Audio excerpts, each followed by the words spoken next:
Dans cette vidéo, je vais te donner quelques conseils pour que tu puisses réussir tes flous d'arrière-plan. Il te suffira de suivre les étapes pour obtenir un joli flou d'arrière-plan où ton sujet sera détaché du fond et attirera le regard. Alors, c'est parti.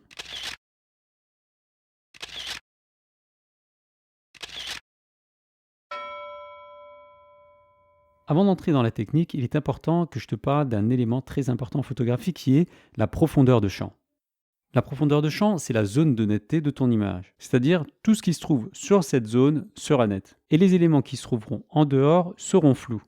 Une faible profondeur de champ veut dire une petite zone de netteté, donc beaucoup de flou. Alors qu'une grande profondeur de champ est une grande zone de netteté et peu de flou, voire pas du tout. Il est aussi important de comprendre qu'il y a différents éléments qui peuvent influencer la profondeur de champ. Le capteur de ton appareil photo, les réglages que tu vas effectuer, mais aussi le type d'objectif que tu vas utiliser.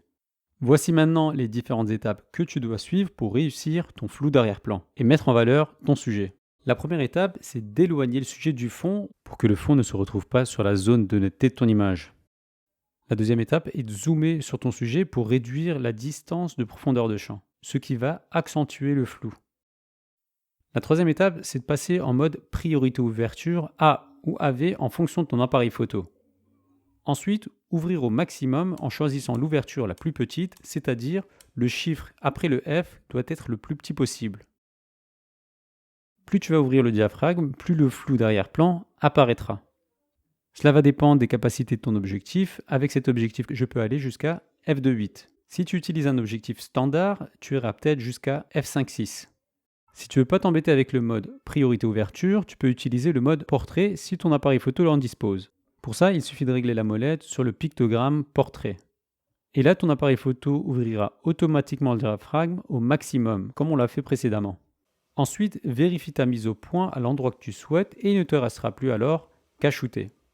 Et si tu as du mal à photographier des objets pour ton blog, ton e-commerce ou tes réseaux sociaux, j'ai créé une formation pour t'aider à améliorer le rendu de tes photos avec des conseils simples et des astuces pratiques que tu pourras directement appliquer. Tu trouveras le lien dans la description.